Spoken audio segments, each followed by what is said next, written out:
Hi, so today I'm going to show you how to rethread a hoodie string if you've got a hoodie that's lost its hoodie pull. This is part of my video series to show you how to look after your clothes and make repairs rather than perhaps throwing something away. The videos are probably going to be quite spaced out because it's just when I find things at home that need repairing that I'm going to show you them. So anyway, today let's show you how to restring a hoodie. So I've got this hoodie here, it's lost its cord. Obviously the best thing to do is if you've got a hoodie and the cord comes out, keep the cord and then you can rethread it. This is just one I found in the drawer from ages ago, so rather than throwing it away, I've been able to buy a replacement cord. These come in loads of different colours. I've gone with black because the body of the hoodie is black and red. You can find them on eBay, you can find them on Etsy, there are loads of different places to get them.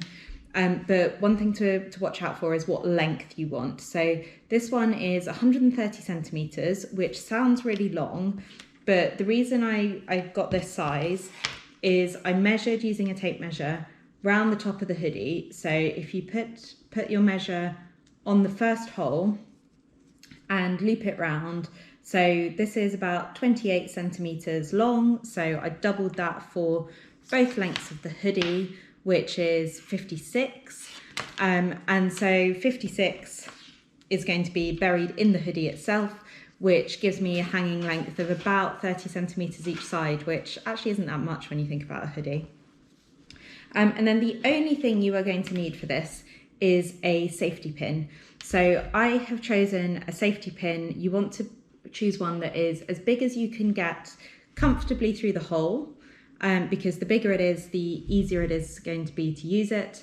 But you do not want one which is too small because it's just going to be a bit tricky, and too large and it literally won't work. So open your safety pin and thread it through the hoodie string at one end and then close it back up again. And all you are going to do is you are going to use the safety pin to guide your hoodie thread through the channel. So push it in and then you will be able to feel where your safety pin is all the time, and just thread that all the way along.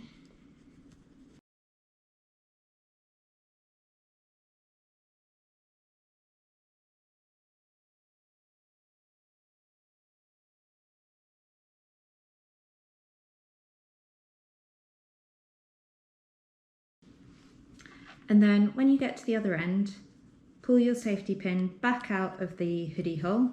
You've got the end of the hoodie string there as well, and just pull it through, obviously not all the way through, otherwise you'll do exactly what you did to get here in the first place. Keep the cord about even length and take off your safety pin. And it is really that simple. And so as you can see, that's the fully threaded hoodie string. It's actually not very long in the end. So as I say, do measure and make sure that you're getting a length that's appropriate for your size of hoodie and size of hood. I have bought it online because I've got these metal finishes. It's a little bit like a shoelace. So by buying it as a complete cord with the length, you get that finished end. But you could use ordinary cord, but just make sure that you then tie a knot in it at the end to stop it from fraying. So that still gives you a neat finish. And obviously if you do that, you can cut it to the size you want as well. I hope you found this really useful. Do give it a thumbs up and hit subscribe, and I will see you in the next video.